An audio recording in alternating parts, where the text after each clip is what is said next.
2 more games to be played. But earlier today, here are 2 graphics. One of them is, I just happened to screenshot this. This was when Iowa State had taken the lead. Baylor once led 50-42. Iowa State went on a run that began what was a 28-10 run. Now look at the time, and it may be a little difficult to look at or see. It's a little bit blurry, but there's just under 6 minutes left in the game.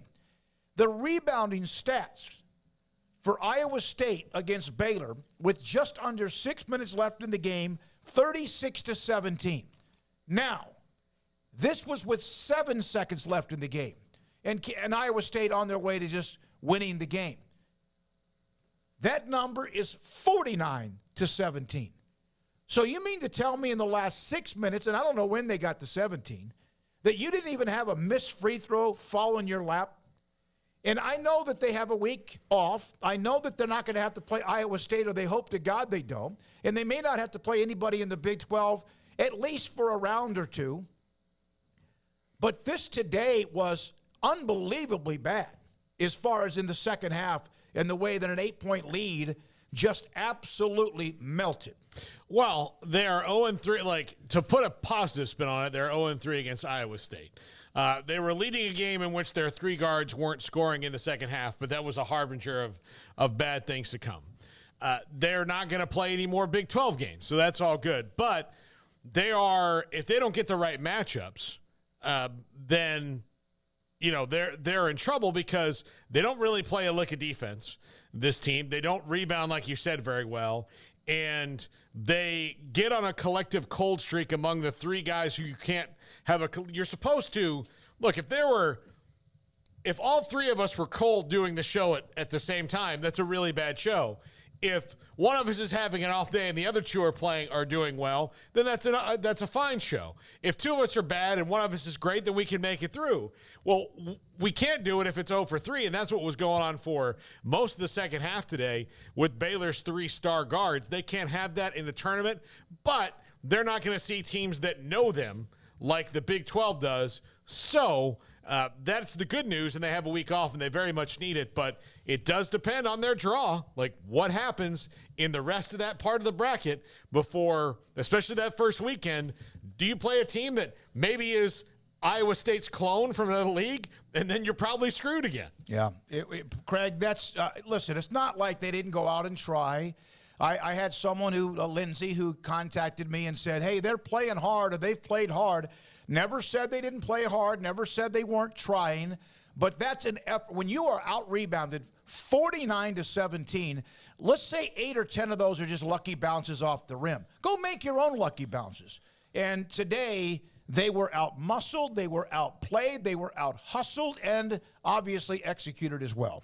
Yeah, I saw some of that exchange, and I just feel like, it's a little bit nitpicky to start, bogging down on an exact word, and when it doesn't really change the meaning all that much of what the point of the statement was to begin with. But that's what happens when you lose, right? Everybody's a little more uptight, everybody's a little more tense, everybody's a little more picky or annoyed by things. So, yeah, I think, you should be far more upset about what happened during the game than, the summary of it when the summary is harmless. But it was not good. It was another ugly trip to Kansas City. I mean, you guys think about their streak now, and I'm sure you saw some of the statistical, numbers put out there, or some of the stats as far as their recent history, go. What is it? They haven't been to the quarterfinals in this tournament since 2014. 2014, is that correct? Yep. That's just, how do you explain that? I feel like, you're going to have to kind of do a job, if you're Scott Drew and Mac Rhodes and company, of now kind of rallying the troops to keep coming to Kansas City. If all they do is they sign up to come stay for one day, you know what I mean? Mm-hmm. Like, it's, you want to, have everybody excited about this opportunity, and you want to have your fans turn out and all that. But like, now you've sort of set this precedent where the expectation is like, you're only going to be there for like 24 hours because they don't win there. And for whatever reason, this is the one hump. And this isn't something like, well, if he doesn't do this, then he's got to be on the – it's nothing like that. But this has been the big bugaboo as far as like the accolades go. This is the one mountain that they have not been able to climb all that well. The one feat that they have not been able to accomplish is going and taking care of business in the Big 12 tournament. So I'm not at all shocked because, quite frankly, I've sort of like this when the tournament time started approaching and all that buzz started building, I'm like, well, I hope they stick around for a little while because, in my experience, they don't typically. That's true. Now, I will give you the other side of people coming to that. I've been to 10 of those things, and that's 10 more than 99% of the season ticket holders of that place.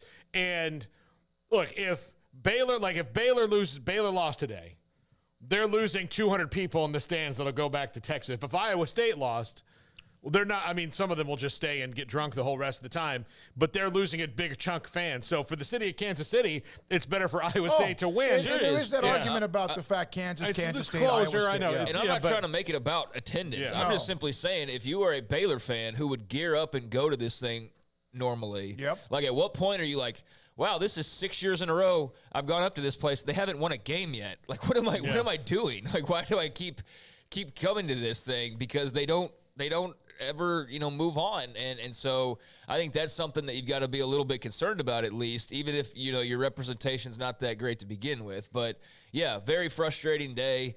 The fears that you have about this team remain fears moving forward, especially, as you said, if they match up with somebody who's got some good talent down low and some, muscle on the boards. That is a bad, potential matchup for them if you just describe a team in that way. So, yeah, regroup. Have a little bit of time off, I would imagine, and wait, where they're going to be heading. But not a good look today overall as far as the result goes. And let's look at the history lately, and this is from Curtis Quillen from the NBC affiliate in Waco. Here are the past 7 tournaments. Now, listen, in 2021, Baylor was beaten by Oklahoma State. They won the national title. A lot of teams that are really good during the regular season. Now, Kansas seems to be the exception, but they haven't just run through every one of these. Iowa State's won a chunk of them. Kansas State has not, and they have a great crowd that can be right there because they're on the back, right there on the doorstep. One time I remember going to it, Baylor played Missouri and lost by whatever it was, 8 or 9 points in the championship game. But this is where they have been. Now, does this mean if you don't win their first round, quarters, semis, whatever, you don't play well in the tournament? I don't have all that matched up because, again, they lost in the semis and then went on to dominate the NCAA tournament in crushing Gonzaga to win the national title.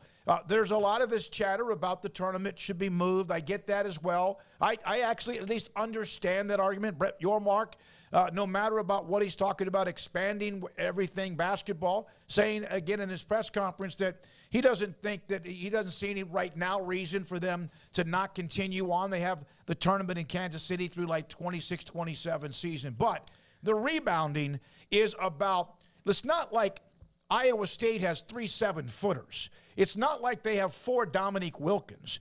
They out-rebounded Baylor by 27 and did not allow a rebound in the last at least 6 minutes of the game.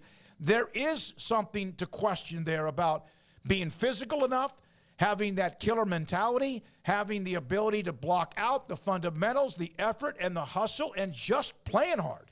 Doesn't mean you didn't want to win. Doesn't mean you were being lazy. But when you get out-rebounded like that, then there is an issue, and I'm sure Scott Drew's addressing it already. Let me address the people who think the tournament should be moved. Okay, then are you comfortable with the football championship game being played in Kansas City? Well, there was a time. And didn't work out the way the Big 12 wanted to. That's kind of why they kind of came to this. And it's been in Dallas before, and it was kind of a dud compared to Kansas City. Kansas City does a better job of hosting it. It's a better spot for it. The AAC is a fantastic arena. There's nothing around the AAC. It's not set up for it. Kansas City is set up for it. And the people who say it should be moved, I promise you, have never gotten their ass on a plane and gone. And I don't know what the attendance figure is at this arena compared to Dickey's Arena, which we brought up.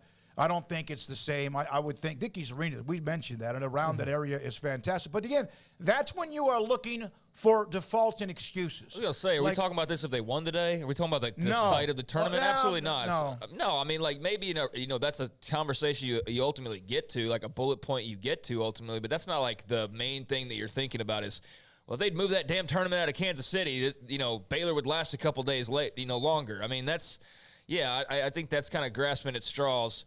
And, I think I misquoted on the quarterfinals. The last time, this was from Curtis Quinn as well, Baylor made it to Saturday. That's what I was trying to say. The last time they made it to Saturday was 2014. Yeah. So we're closing in on nearly 10 years without making it to Saturday in the Big 12 tournament. And to Paul's point about the AAC in Dallas, I remember when Paul and I went up there for the women's tournament, and we had to kill time, and that was boring as hell, all due respect. We tried to make fun of it as best we could, but it was boring as all get out because there's nothing around there. Now, it's grown immensely since then, but it's mostly apartments and things like that. And, I didn't get the vibe that this is a great spot for the Big 12 tournament.